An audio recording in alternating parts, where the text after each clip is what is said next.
Hyderabad Mutyalamma temple దగ్గర ప్రస్తుతం ఉన్నాం. ఆ ఇన్సిడెంట్ జరిగిన తర్వాత ముత్యాలమ్మ టెంపుల్ దగ్గర ఆల్రెడీ సంప్రోక్షణ కార్యక్రమాలన్నీ కూడా స్టార్ట్ అయ్యాయి.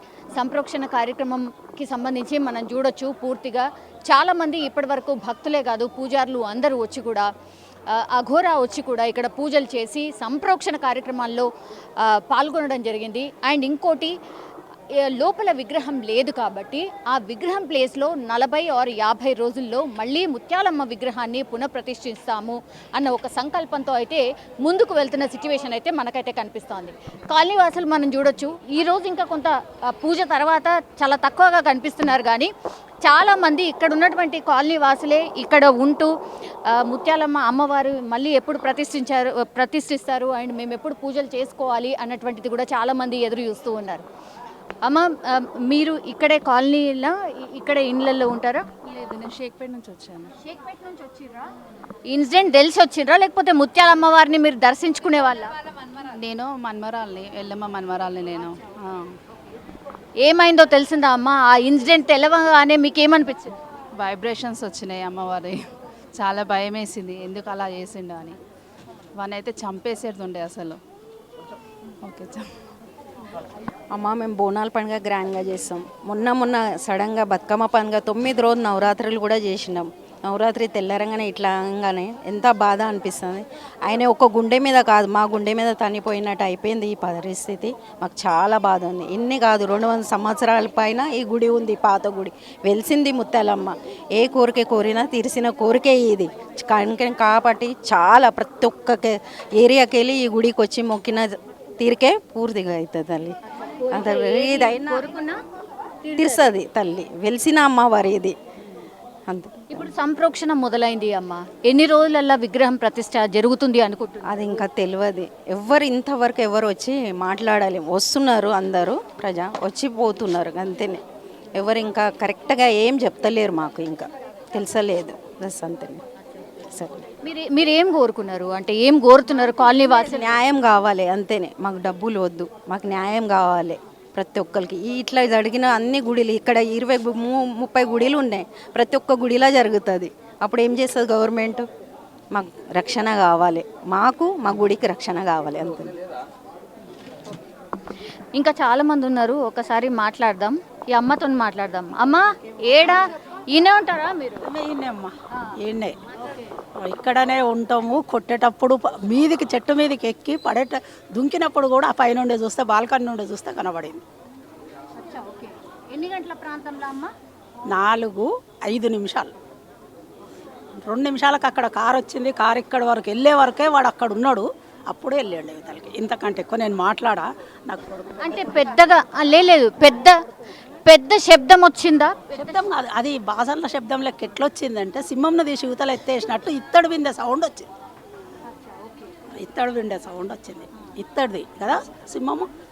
ఆ సౌండ్ వచ్చింది. బాసన్లు తోముతుండ్రా అని అనుకున్నా. ఇంత టైంలో నల్లొస్తుంది మాకు ఆ రోజు. ఆ సౌండ్ అని అనుకొని ఇంత తొందర నల్లొచ్చిందని అనుకున్నంతసేపట్లో ఇక్కడ యువతలకు వచ్చిన నల్లొస్తే మేము కింద చూడాలి మోటార్ వేయడానికి. అందుకని ఇట్లా వంగి దర్వాజా తీసి చూసే వరకు ఇక్కడ గొడవ అవుతుంది అంతే. అంటే అందరిగా కిందికి వచ్చేసి అందరూ మొత్తం వచ్చేసారు. ఒక అతను పట్టుకున్నాడు, అన్న పట్టుకోగానే అందరం వచ్చేసారు. వాడు దొరికిండు. అక్కడికి వెళ్ళి పూలదండ పట్టుకొని దుంకిండు ఆ చెట్టు కాడికి. అమ్మవారిది పెద్ద ఆ దండ ఉంది కదా, అదే మాదిరిగా ఇంకోటి ఉంటే ఇట్లా పట్టి దాన్ని పట్టుకొని లాగి దుంకిండు. అదొకటి. ఏం మాట్లాడిండమ్మా? ఏమి ఇక వాడిని కొడతానే ఉండరమ్మా. అక్కడ నుంచి నా దుంగింది క్లియర్గా కనబడింది నాకైతే.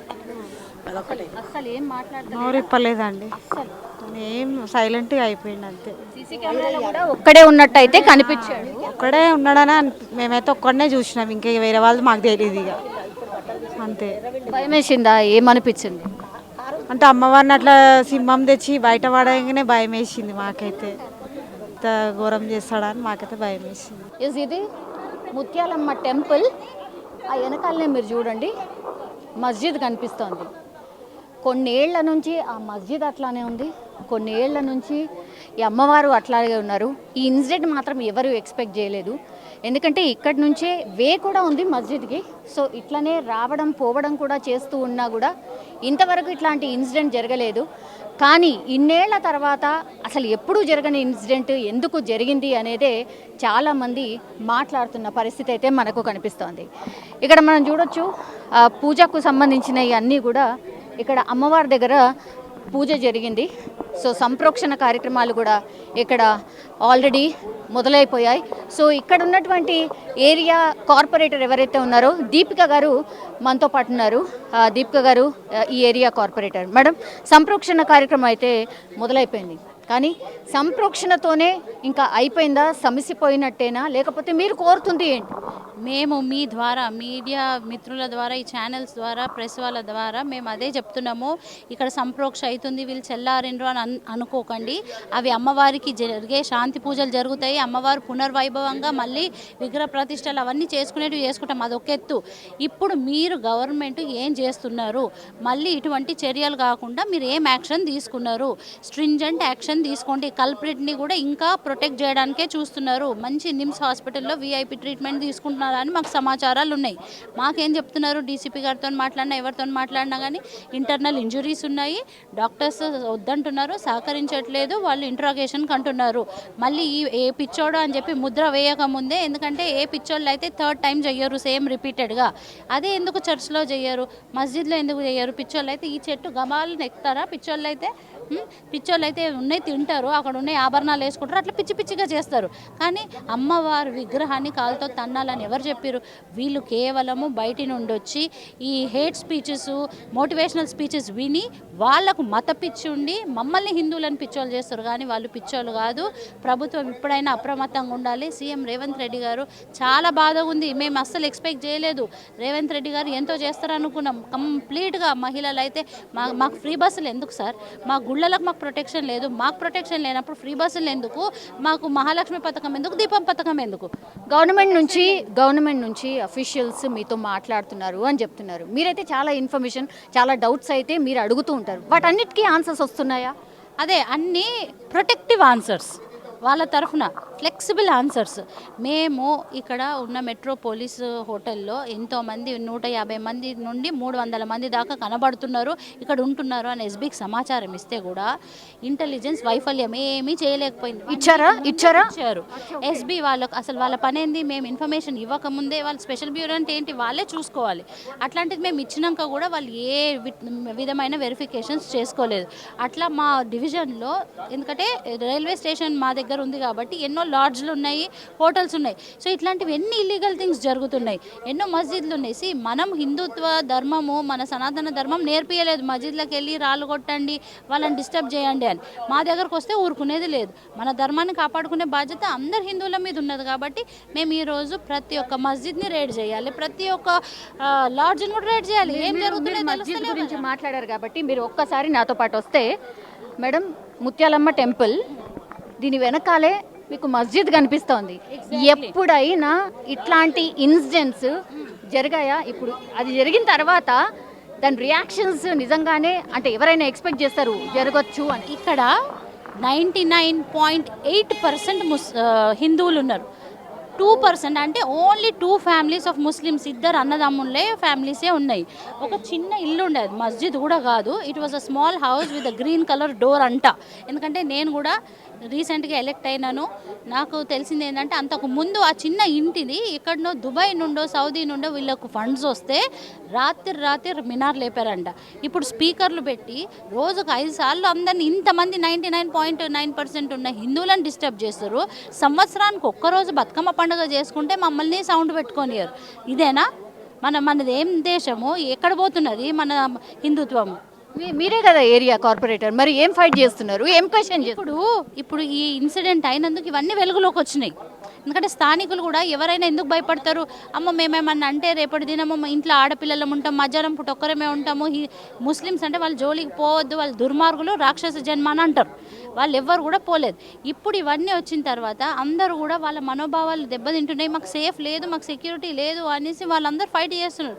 సో ఇన్ రిటర్న్ మేము కూడా అందరికీ ఇవ్వడం జరుగుతుంది. దీని మీద స్ట్రింజెంట్ యాక్షన్ తీసుకోవాలని మేము గవర్నమెంట్ని రిక్వెస్టే అనుకోండి, డిమాండే అనుకోండి చేస్తున్నాం. యాక్షన్ ఆఫ్ ప్లాన్ ఏముండబోతోంది? ఎందుకంటే రోజు రోజుకి ఇక్కడ పల్చన కూడా అవుతున్నట్టున్నారు కదా పబ్లిక్ కూడా, అంటే ఎక్కడ పల్చన అవ్వట్లేదు. కేవలం ఇక్కడ పోలీసులు అంత కంచులు వేసేసి బ్యారికేడ్ వేసేసి లోపలికి రానివ్వట్లేదు. మేము స్థానికులము పూజలలో ఉన్నాం కాబట్టి మేము స్థానికులు ఫస్ట్ అమ్మవారికి శాంతి చేసుకొని రోజు కార్యక్రమాలు పెట్టుకుంటున్నాం. ఎందుకంటే ఇక్కడ చల్లబడే ప్రసక్తే లేదు. ఒక్క పిలుపు కూడా అవసరం లేదు. హిందువులంతా ఎక్కడెక్కడో రాష్ట్రం నుండి వస్తున్నారు. కేవలము పోలీసులు 400 ఫోర్సులు ఉండి ఆపుతున్నారు. ఆ బ్యారికేడ్లు బద్దలు కొట్టి లోపలికి వచ్చే రోజు కూడా వస్తుంది. Wait and watch. ఇప్పుడు కాంగ్రెస్కి సంబంధించి అంటే కంటోన్మెంట్ ఏరియా కదా, సో మరి ఆ ఎమ్మెల్యే రానికి ప్రయత్నించినప్పుడు పబ్లిక్ అందరూ కూడా రానివ్వలేదు అని అంటున్నారు. మరి రానియకుండా మీకు న్యాయం చేయాలంటే ఎట్లా చేస్తుంది గవర్నమెంట్? మరి పొద్దున 4:30కు అయిన ఇన్సిడెంటు 10:30కు వస్తే ఎవరు రాణిస్తారు? స్థానిక ఎమ్మెల్యే ఎంత బాధ్యతగా వహించాలి? అది కూడా ప్రభుత్వ ఎమ్మెల్యే. ఇప్పుడు వాళ్ళదే కదా అధికార పార్టీ. రావాలన్నా ఎలక్షన్కి ఓట్లు అడిగిపోయినరైతే మనిషి ఇంతవరకు తిరిగి చూడలేదు. 10 నెలలు కావస్తుంది. సరే, ఆయన రానికి ప్రయత్నించినప్పుడు ఎందుకు రానివ్వలేదు? అండ్ మీరు వెళ్ళి ఏమైనా కలిసే ప్రయత్నం చేసిండ్రా, రిక్వెస్ట్ చేసే ప్రయత్నం రిక్వెస్ట్ చేస్తాము. ఆయన బాధ్యత కదా, ఇంతమందికి ఆయన రిప్రజెంటేటివ్. ఓట్లు వేయించుకొని గెలిచినంత మాత్రాన వాళ్ళు రావాలి, కానీ మేము ఎందుకు పోతాము? వాళ్ళకి తెలియదా? కోట్లాది ప్రజలు చూస్తున్నారు, పేపర్లలో వస్తున్నాయి, న్యూస్లలో వస్తున్నాయి. ఆ రోజు వచ్చి మీడియా బయట ఇచ్చేసి వెళ్ళిపోతే అయిపోతుందా? నా డబ్బులు పెట్టి గుడి కట్టిపిస్తాను, నా డబ్బులు పెట్టి నేను అమ్మవారిని పెట్టిస్తా అంటే అహంకారం కాకపోతే ఇంకేంటి? ఇక్కడ అవసరం అదా? మేము బస్తీవాసులం, మాకు ఎవరికి బిచ్చం అవసరం లేదు. మేము బస్తీ వాళ్ళం, మేము డబ్బులు వేసుకుంటాం, మేము అమ్మవారిని పెట్టుకుంటాం. మేము డబ్బుల కోసం ఎవరి దగ్గర పోతలేం. మాకు న్యాయం జరగాలి. మళ్ళీ గుడికి ఇట్లా జరగదని గ్యారంటీ ఏంటి? వేరే గుళ్ళలో ఇట్లాంటివి దాడులు జరగాయని గ్యారంటీ ఏంటి? అది యాక్షన్ ఇవ్వండి అంటున్నాను. వాళ్ళు ప్రభుత్వం నుండే వాళ్ళు ఏం స్పందిస్తలేరు. రేవంత్ రెడ్డి గారు రావాలి, సందర్శించాలి. కనీసం పొన్నం ప్రభాకర్ గారు వచ్చినా, కొండ సురేఖ గారు వచ్చారు, ఎవరు వచ్చారు? ఎండోమెంట్ మినిస్టర్ ఒక మహిళనే కదా, చూస్తలేదా? కళ్ళు కనిపిస్తలేవా? సినిమా యాక్టర్లని వాళ్ళని వీళ్ళని అనుడు కాదు, ఇక్కడ యాక్షన్లు తీసుకోవాలి. ఇప్పుడు నెక్స్ట్ మీ ఫర్దర్ ప్లాన్ ఏంటి? ఇంకోటి ఏంటంటే ముత్యాలమ్మ అమ్మవారి విగ్రహాన్ని ఎప్పుడు ప్రతిష్ఠించబోతున్నారు? అమ్మవారు విగ్రహాన్ని ప్రతిష్ఠిస్తాము, కాకపోతే 41 days పూజలు చేయాలంటున్నారు. అంటే ఇది వరకు విగ్రహం లేదు కాబట్టి ఇప్పుడు ఫస్ట్ టైం చేయాలి. ఇంత జరిగిన తర్వాత కూడా ఇప్పుడు మనం విగ్రహం పెట్టుకుందామని టెంపుల్ వాళ్ళు ఉన్నారు కదా, ఫౌండర్స్ వాళ్ళే కొంచెం నిర్ణయం. ఎందుకంటే ఫస్ట్ ప్రయారిటీ మాకు టెంపుల్ కమిటీ వాళ్ళు మరియు బస్తీవాసులు వాళ్ళు ఎలా చెప్తే నేను దానికి మద్దతుగా ఉండి అన్ని దగ్గరుండి చేపిస్తాను. ఎందుకంటే గత 3 రోజుల నుండి మీరు చూస్తున్నట్టయితే మేము ఇక్కడే ఉండడం జరుగుతుంది, వీళ్ళకి మద్దతుగా ఉండడం జరుగుతుంది. Thank you so much. So మొత్తం మీద అది ఇక్కడ చూడొచ్చు. నెక్స్ట్ ఈ ఇంటికి కూడా సీసీ కెమెరాస్ ఉన్నాయి. సో ఈ సీసీ కెమెరాస్ ద్వారా విజువల్ అయితే క్యాప్చర్ అయింది. అంటే అతను ఎవరు, ఏంటి, అసలు ఆ ఘటనకు సంబంధించి కూడా సీసీ ఫుటేజ్ ద్వారానే పూర్తిగా వెలుగులోకి వచ్చింది. ఈ సీసీ కెమెరాస్ లేకపోతే మాత్రం అంతే. అంటే సీసీ కెమెరాస్ లేకపోతే అసలు ఏ ఎవిడెన్స్ కూడా లేదు. ఇది ఎగ్జాక్ట్లీ మళ్ళీ అమ్మవారి గుడికి ఆపోజిట్లో ఇంకో సీసీ కెమెరా మనం చూడొచ్చు. ఆ సీసీ కెమెరా ద్వారానే పూర్తిగా ఈ అమ్మవారి టెంపుల్లో ఏం జరిగింది ఏంటి అనేది క్యాప్చర్ చేయగలిగారు. అయితేనే అసలు నిందితుడు ఎవరు ఏంటి అనేది కూడా పట్టుకోగలిగారు. ప్రస్తుతం అయితే నిందితుడు ఇంకా కూడా నిమ్స్ హాస్పిటల్లోనే ట్రీట్మెంట్ తీసుకుంటున్నట్టుగా మనకున్నటువంటి సమాచారం. సో నిమ్స్ హాస్పిటల్లోనే ఉన్నాడు. ఇంటర్నల్ ఇంజురీస్ కూడా చాలా ఎక్కువగా ఉన్నాయని చెప్తున్నారు. ఒక్క మాట కూడా మాట్లాడలేదు. పబ్లిక్ ఎంత కొట్టినా కూడా ఒక్క మాట కూడా మాట్లాడలేదు అని కూడా చాలామంది ఇక్కడ స్థానికులు కూడా చెప్తున్న సిచ్యువేషన్ అయితే కనిపిస్తోంది. కానీ కాలనీ వాసులు కోరుతుంది ఒకటే, ప్రభుత్వం నుంచి ఎలాంటి స్పందన రావట్లేదు. ఇప్పటికైనా ప్రభుత్వం నుంచి స్పందన రావాల్సిందే. మేము ఈ ఇష్యూని ఇక్కడికే ఆపట్లేదు. బికాస్ ఇలా ఇంకా ఎంతకాలం, ఇంకెన్ని గుళ్ళ మీద దాడి చేస్తే మీరు యాక్షన్ ప్లాన్ తీసుకుంటారు? అది ఎవరన్నా వచ్చి విజిట్ చేసిన సందర్భం కూడా లేదు. సో కనీసం అంటే కనీసం గవర్నమెంట్ స్పందించట్లేదు. సో గవర్నమెంట్ స్పందించాలని కూడా ఇక్కడ ఉన్నటువంటి వాళ్ళైతే కోరుతున్న సిచ్యువేషన్ కనిపిస్తోంది.